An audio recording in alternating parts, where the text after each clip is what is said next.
What's going on, guys? I finally have got around to covering the finals of the Underused Ladder tournament between King UU and Harry Toenail.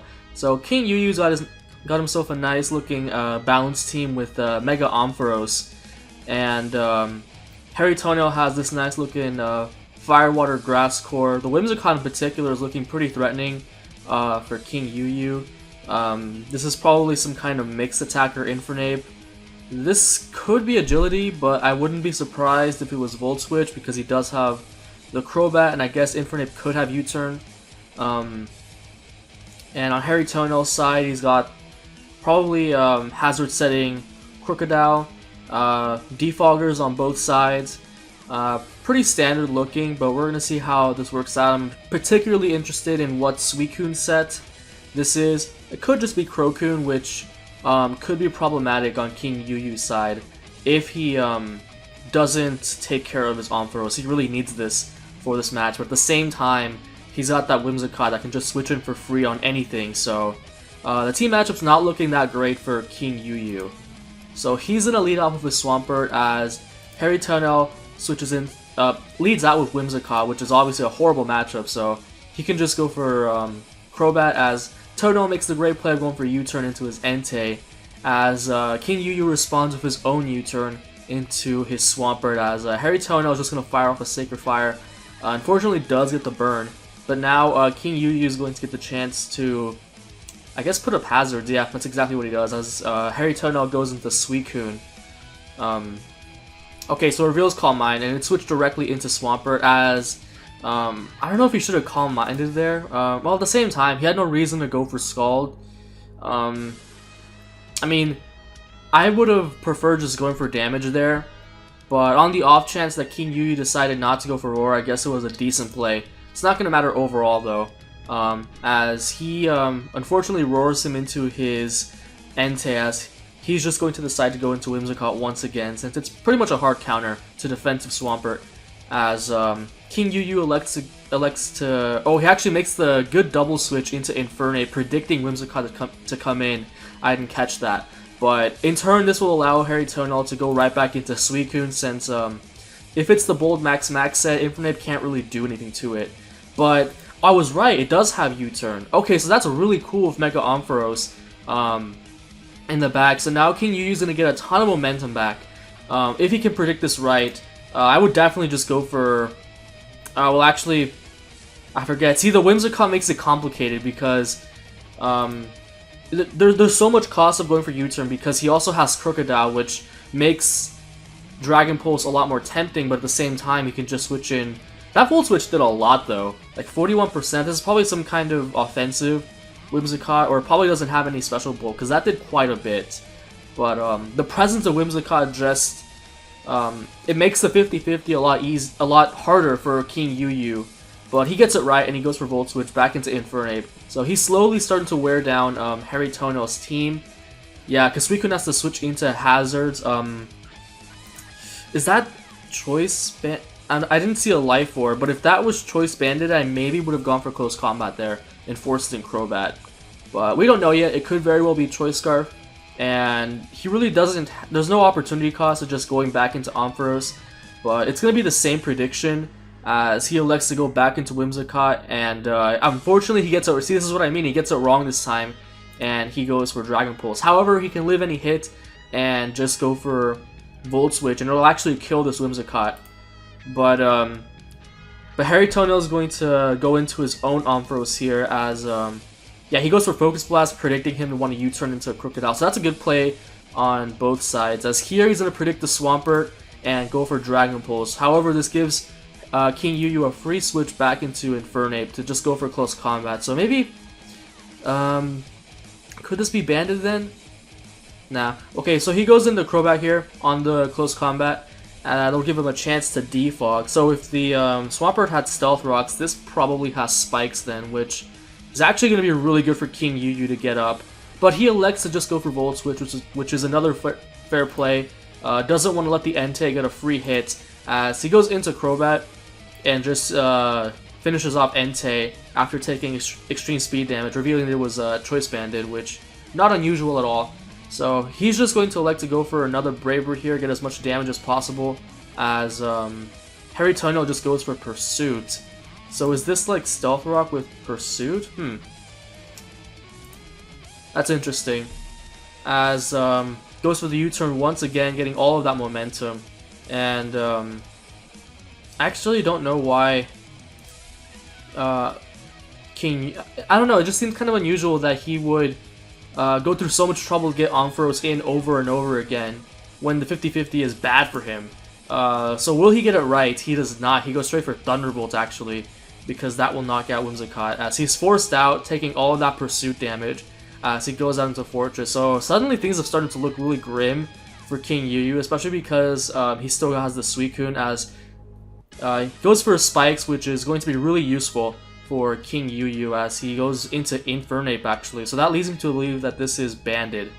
But ooh, as King UU makes the excellent play of just going for U-turn, predicting Crobat to want to come in, as he just goes into Ampharos, and he has to play at this 50-50 game to get any damage off. So does he get it right? He does not. He goes for Dragon Pulse once again. So now he's forced out because he needs this for Suicune. It can still live Scald. So he's forced into Fortress here, which is unfortunately, yeah, that is an offensive Whimsicott. So his check to Crocodile and Crobat slowly being worn down, but he still has the Umbreon in the back, so not all is lost yet. So he actually has Fire Punch. That's a really interesting option. But now he's going to give Suicune another switch in, as he just elects to stay in and take the Scald. So that's pretty solid for King UU, because now he gets the free switch into Ampharos, and at this point Dragon Pulse gets a kill. So he's going to decide to sack his Crobat here, unless I'm wrong and Braver can knock it out. But he actually elects to go for Default, which I guess is a decent play. Getting rid of Spikes is huge for Crocodile and Suicune. So here, he goes into Umbreon just to sponge the hit, which, I don't know about that, because now he's just going to be able to Roost here, or go for U-turn. That's a free switch into Crocodile, and if it has, I mean, it revealed Pursuit, so maybe it has Superpower, who knows. It actually has Knockoff, so that's pretty solid, because Ampharos is very low, and at this point, oh yeah, so he does have Rocks. I mean, that's not surprising, but, so Knockoff, Pursuit, Earthquake, and Rocks. Okay, that's a... I don't usually run Rocks. I mean, I don't run Pursuit on my Rocks Crocodile because I'm weird, but... So here, he's going to take the chance to go for Calm Mind with Suicune, knowing that Foul Play won't kill him. I actually took kind of a risk there, because if he had gone for Foul Play again and gotten like a crit or something, then that could have been... Like, here he took that risk again.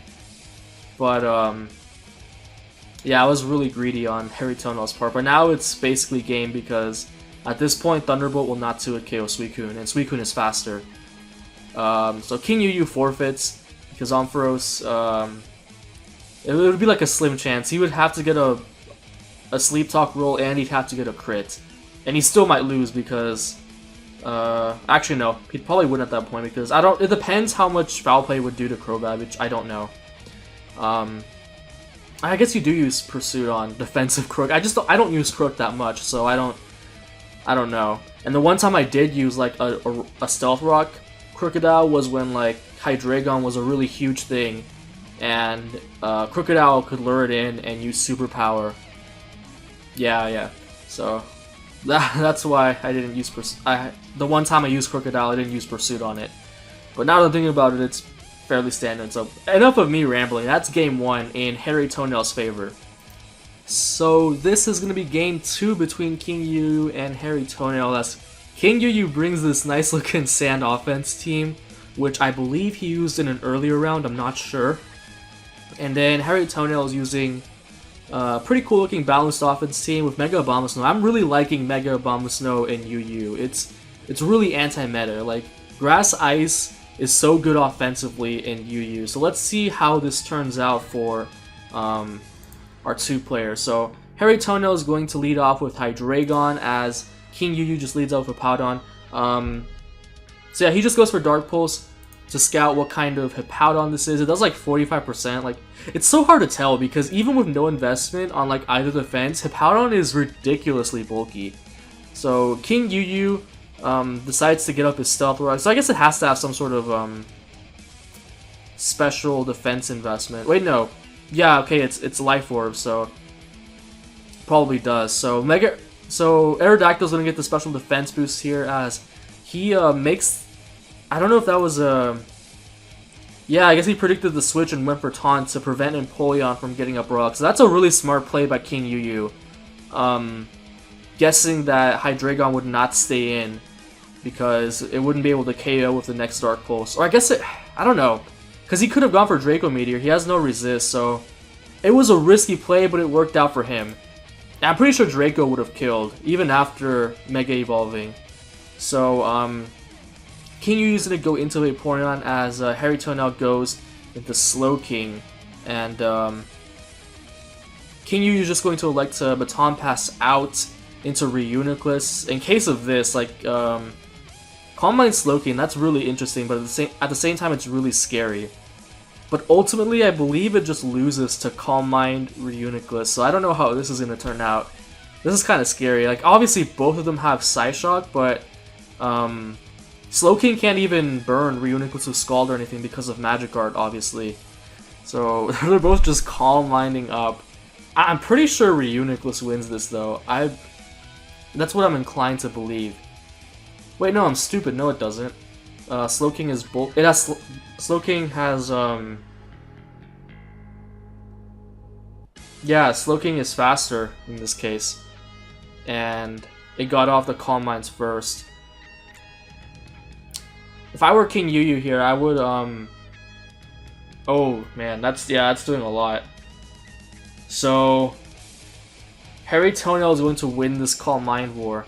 I've just never seen Calm Mind Slowking before. I usually see like either defensive sets or Regenerator, so King Yu's gonna send in Stoutland here. It's probably like Choice Banded because he has Sand support. So that's easily gonna KO Slowking at that range, so he figures he has Regenerator so he can switch out pretty freely, doesn't have to sack that just yet, since it's still a huge asset to his team. Unfortunately gets the first turn Scald Burn. I don't know how much that's gonna matter. It might matter against like Mienshao and Crobat. So, he's going to go back into Stoutland. It has Wild Charge, so it's able to knock out Empoleon, but at this point, he was pretty free to sack it and just go into Abomasnow. And oh my lord, Blizzard is so powerful. As much as I like the SD set, there's just something about giving up those 100% accurate Blizzards that bothers me. As he's free to go for Giga Drain this turn, and oh wow, makes a. I don't know if that was a prediction or if he was sacking Crobat, since like looking at I think he was just sacking Crobat because it's useful against none of King Yu's team, but works out for him because he goes for Superpower, as now he can just knock out Mega Aerodactyl with an Ice Shard. As that gives. Oh, so it's probably running some speed then because it outsped Hippowdon. So it's looking really grim for King Yu, as he can just keep sacking Crobat here. Yeah, even if he goes for Frustration, like at this point it's not going to matter. As, can Slowking actually live this? Wow, it actually eats that up. So now the only remaining member is Vaporeon, which loses to Abomasnow. So that's going to be the game in Harry Toenail's favor. The Calm Mind Slowking definitely playing a part in that, getting rid of Reuniclus. I actually didn't know it could beat Reuniclus 1v1. Mostly because I just haven't seen a Calm Mind Slowking in action. But yeah, Harry Toenail is just going to take this game after Vaporeon goes down to another Giga Drain. So that was the Underused Ladder Tournament finals. Really, I guess they were both really good games. We saw some really interesting Pokemon. Stoutland on King Yu's part, and Mega Abomasnow, one of my new favorites in the UU tier. So I hope you all enjoyed.